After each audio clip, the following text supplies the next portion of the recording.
Pemirsa Raw TV, gue bilang juga apa? Dolar rupiah kita ini sudah ya Jumat kemarin udah 16.880 ya mendekati 17.000. Jadi kembali lagi Anda bisa scroll video saya dari sejak habis pandemi COVID-19 yaitu pada 4 Oktober 2021 pertama kali saya hadir di channel YouTube ya. Saya buat konten ini. Yang saya bicara pertama kali tentang ekonomi adalah saya bicara tentang bakal terjadi ekonomi Indonesia akan ambruk ya. Karena kita lihat dari hutang ya, hutang mulai banyak sejak COVID-19. Dari di saat itu saya sudah mengatakan bahwa rupiah ini akan jebol hancur ke 18.000. Dan saya lihat ya, seluruh influencer di Indonesia tidak ada yang bicarakan itu, hanya saya. Saya adalah satu-satunya orang yang pertama kali yang mengatakan bahwa rupiah akan jatuh break di 18.000 tembus dan ekonomi Indonesia akan kolaps hancur. Ya, saya ngomong terang-terangan karena memang saya yang pertama kali. Ya, setelah tahun 2022 saya bikin video lagi, saya katakan bahwa rupiah setelah perang Rusia menganeksasi Ukraina, saya bilang rupiah itu tidak akan di bawah 15.000 lagi. Ya, maka Anda sudah tidak akan melihat bahwa dolar rupiah itu harganya 15.000 lagi. Nilai tukar kita itu nggak ada di 15.000 lagi. Benar. Dari tahun itu sampai dengan detik ini, rupiah tidak pernah kelihatan 15.000 lagi. Ya main di level 15.000, 16.000, bolak-balik aja di situ aja.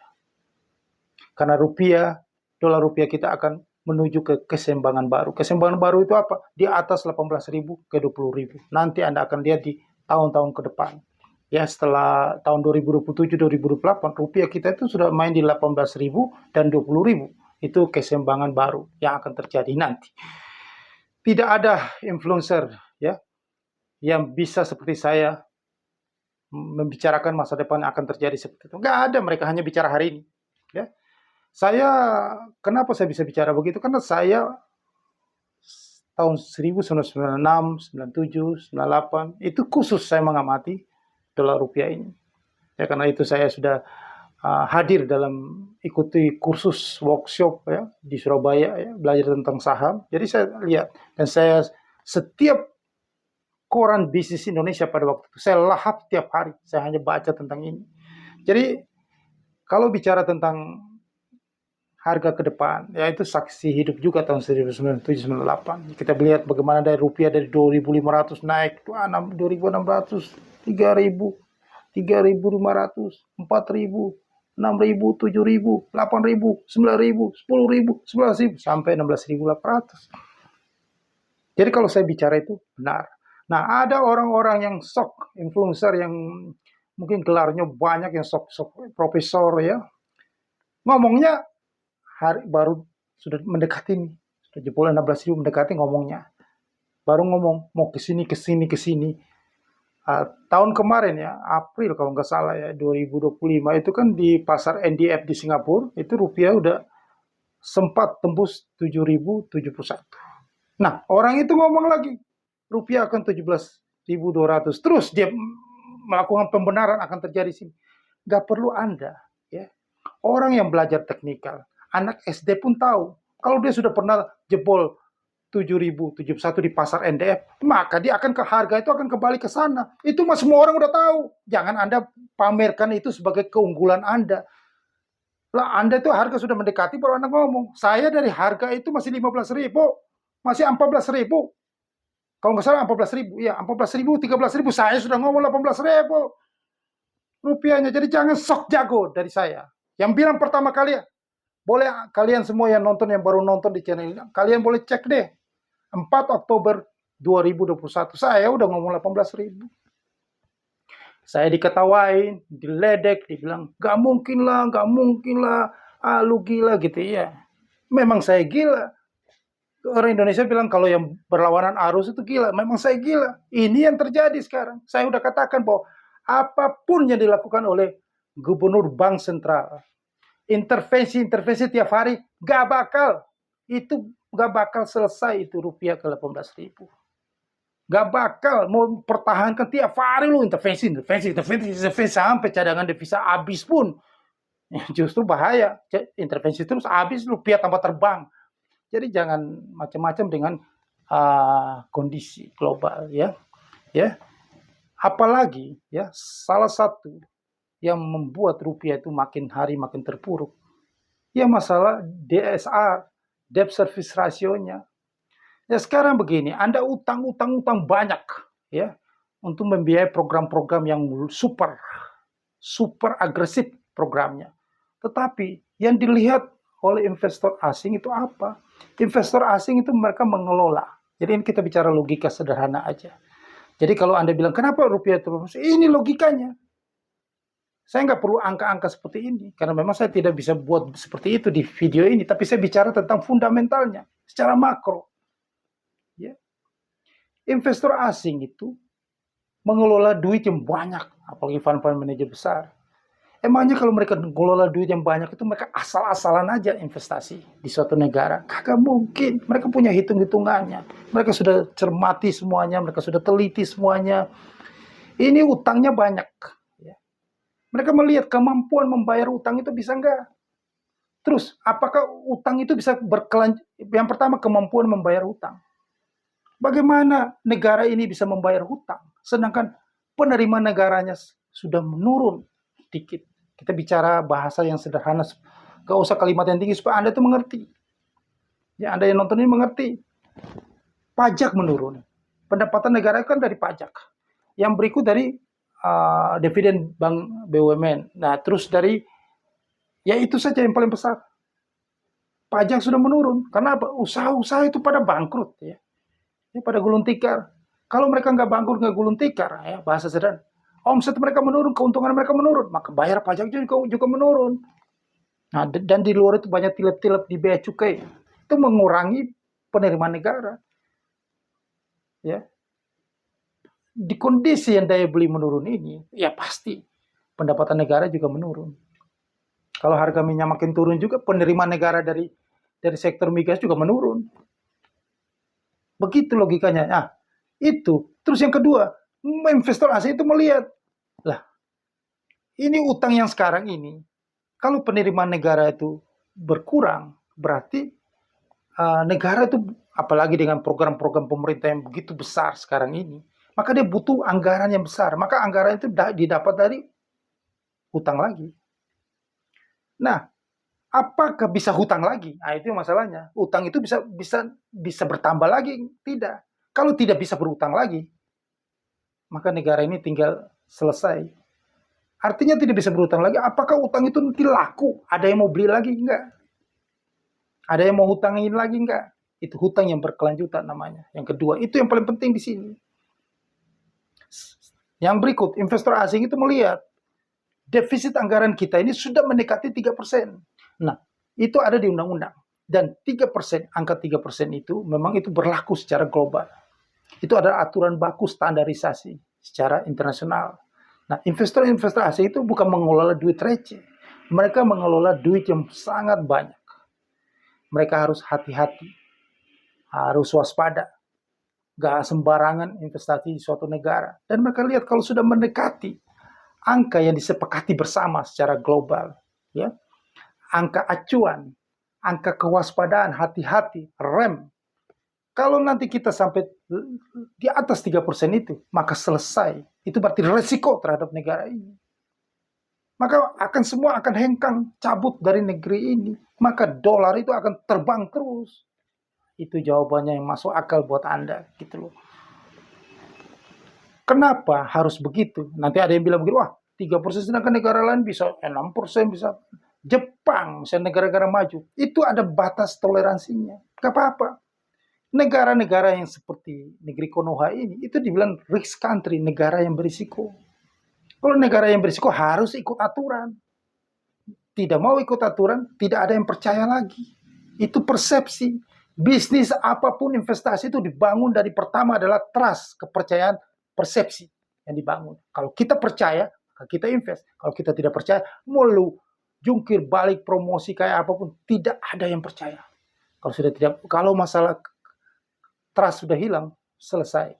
Jadi harus ikuti aturan supaya menjaga kepercayaan itu. supaya persepsi orang tetap bagus dengan negara ini. Gitu maksudnya. Penerimaan negara menurun, utang terus. Buktinya sekarang, dolar rupiah ini sudah mendekati 17.000. Ya, indeks. Tapi itu artinya apa? Investor asing itu sudah keluar dari Indonesia. Buktinya katanya informasi dari surat utang investasi di surat utang negara itu sudah sekitar 15%. Berarti mereka sudah pada keluar semuanya. Itu bukan berarti pertanda bagus, itu pertanda bahwa bahaya, cadangan devisa tergerus kalau mereka keluar semuanya. Ya, katanya investor lokal sudah banyak. Lokal itu tidak suka menabung, ingat ya. Nah, terus satu lagi. Bursa saham, indeks harga saham gabungan itu udah pada biasanya kalau dolar naik ya, rupiah aja anjlok, indeks harga saham gabungan juga anjlok.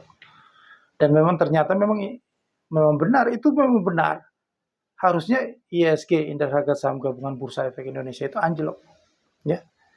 Karena investor asing itu udah keluar memang. Kalau mereka tidak ada di Indonesia, ya berarti mereka udah tidak percaya. Ngapain mereka mau beli saham-saham Indonesia? Nggak penting. Nggak perlu sebenarnya. Tetapi kenapa harga Bursa Efek Indonesia terus terbang terus mendekati 9.000 sekarang, 8.090 kalau nggak salah ISG-nya mendekati 9.000. Mungkin minggu depannya sudah 9.000.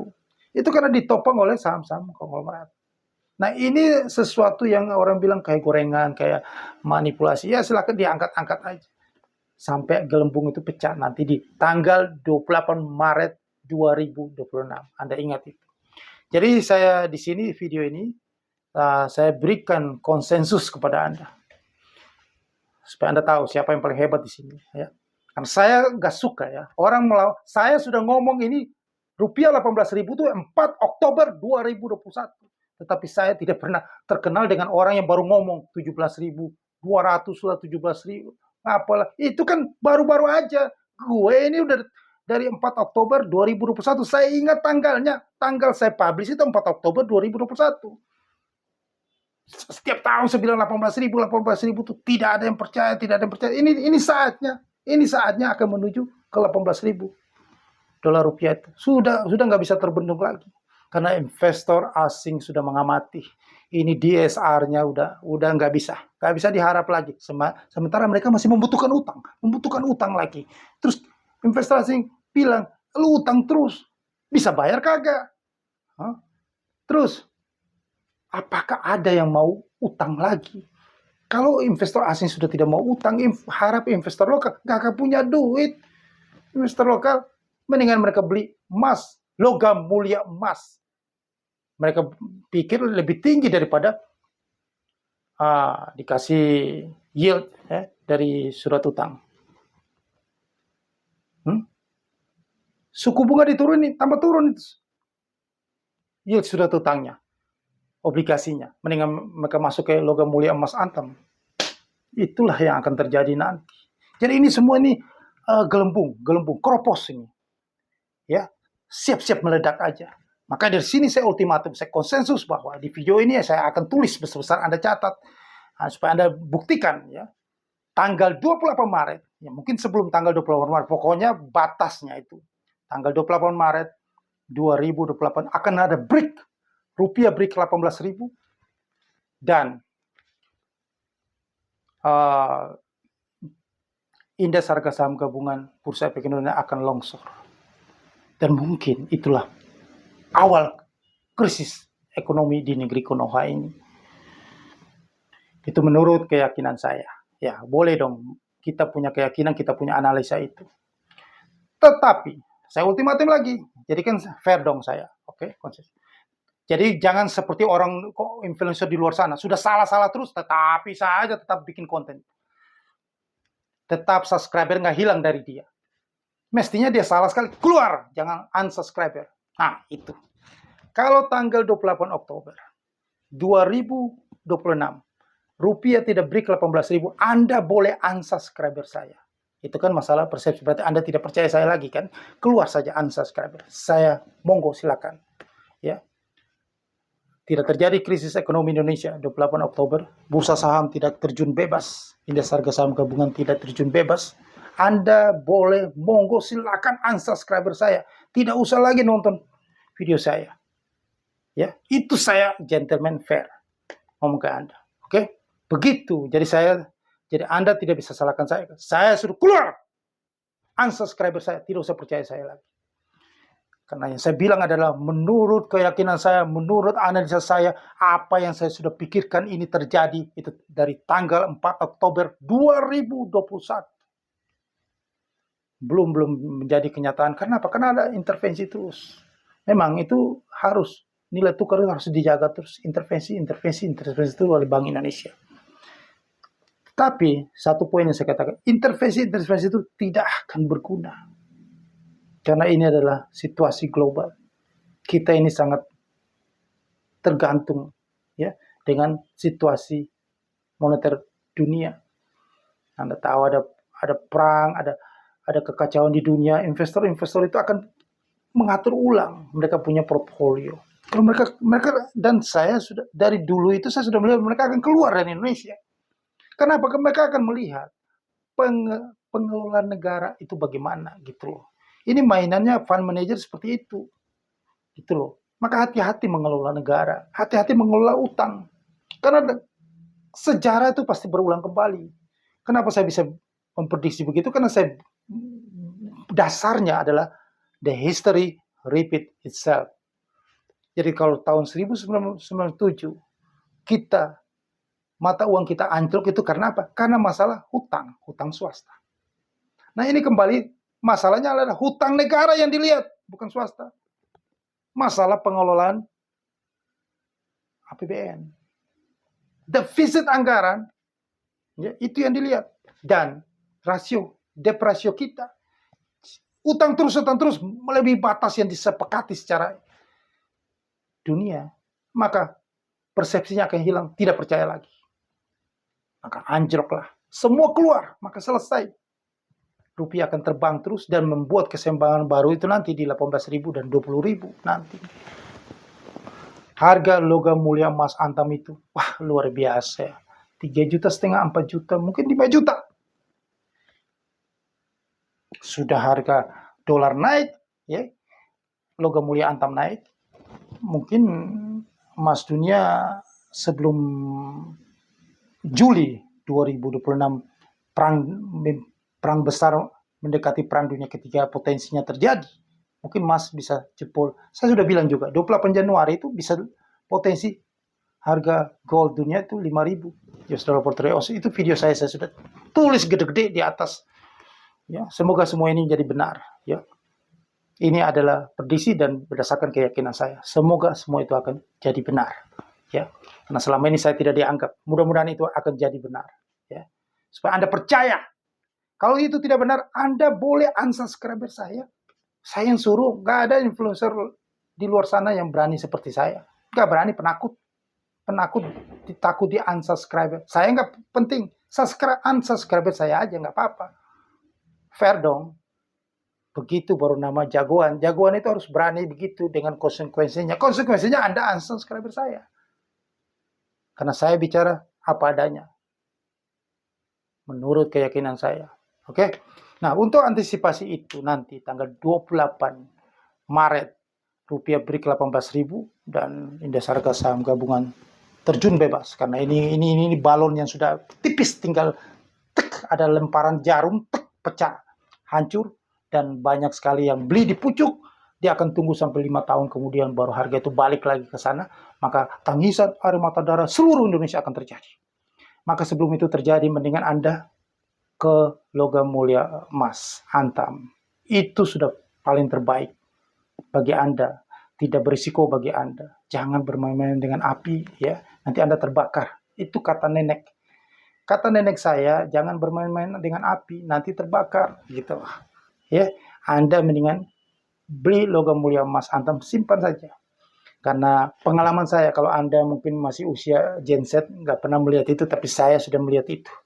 Tahun 1997-98 bagaimana harga LM itu dari 25.000, 27 loncat langsung sampai 90.000, terus naik sampai 300.000.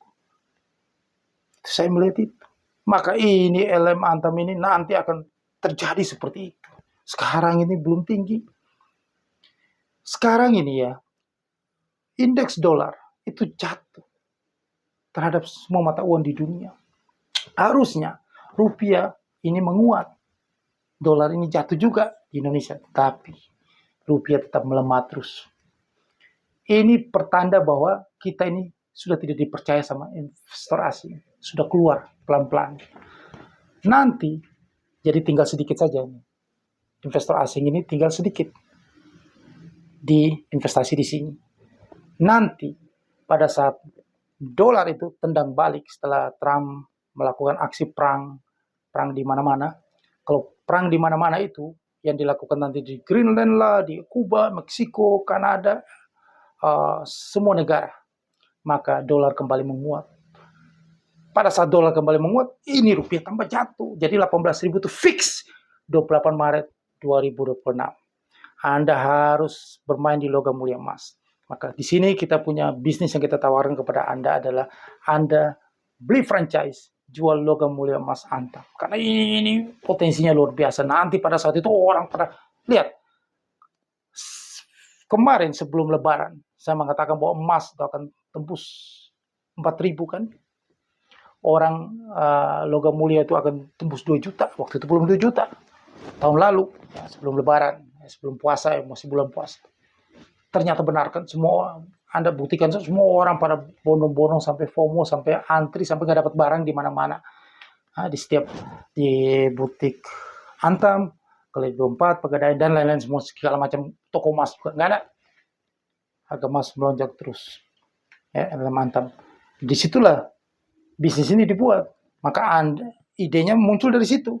Maka orang kan banyak nanya saya, bagaimana mau beli LM Antam, barangnya nggak ada. Nah, sekarang barangnya kami sediakan untuk Anda. Anda cukup franchise. Anda beli franchise-nya, Anda punya butik online, toko emas di seluruh Indonesia secara online. Jadi ada teman Anda yang pergi sana mau cari barang murah, katanya pergi ke butik Antam atau Galeri Dompet. Kalau dia antri sudah sepanjang hari nggak dapat barang, dia akan datang ke Anda. Anda bilang, ya ngapain lu capek-capek di sono? Sudah capek-capek nggak dapat barangnya. Di sini ada. Dia terpaksa beli di Anda dapat cuan. Kita yang layani, kita kirim barang ke dia. Anda dapat cuan. Terus, Anda katakan ke dia lagi. Anda bisa jalankan bisnis ini juga. Anda bisa tawarin ke teman Anda lagi. Anda dapatkan referralnya. Nah, untuk lebih detailnya tentang bagaimana cara kerja bisnis ini mendapatkan penghasilan yang tak terhingga, ya, semua kalangan bisa, ya. Modalnya cuma 1 juta saja untuk beli franchise. Nah, Anda bisa hubungi saya di 081398469746 atau lihat aja di bawah ini ada nomor WhatsApp yang perlu Anda hubungi saya, ya.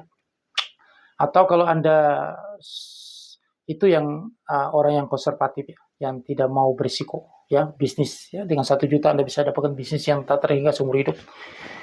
Tetapi kalau Anda ini yang dasarnya memang orang suka berisiko, yang bagi Anda sih hari ini punya uang 100 juta untuk berusaha, kalau besok kalah 100 juta habis, nggak masalah. Nah, itu.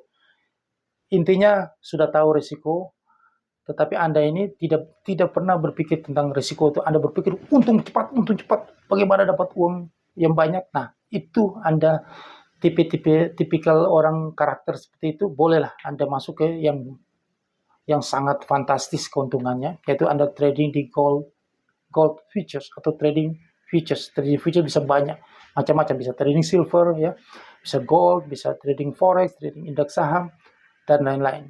Nah, Anda boleh masuk ke situ karena itu untungnya cepat setiap hari. Anda punya potensi, saya katakan potensi. Anda bisa dapat 100% sehari, bisa. Kalau market lagi bagus, lagi sesuai dengan prediksi Anda dan range-nya lagi besar, Anda bisa dapat 100%. Tidak, karena saya sudah mengalaminya. Jadi kalau saya katakan bisa, itu bisa. Tergantung keberanian Anda juga kembali. Keberanian Anda, karena itu kan Anda harus menggunakan lot marginnya. Tergantung, kalau Anda berani, Anda bisa dapat banyak. Kalau Anda tidak berani, ya tidak bisa dapat banyak juga. Jadi ini bukan hal yang pasti. Tetapi kalau bilang bisa, bisa. Karena saya membuktikannya bisa. Gitu. Ya, nah itu. Tetapi ada risikonya juga. Salah prediksi, Anda loss banyak juga. Gitu. Nah, ini bagi orang-orang yang sudah mengerti karakter tipikal seperti itu. Kalau tidak, Anda tidak berani, Anda penakut, Anda tidak berani ambil risiko, Anda cuma mau untung terus, rugi kagak mau. Jangan Anda hubungi saya untuk trading futures. Sukses untuk Anda.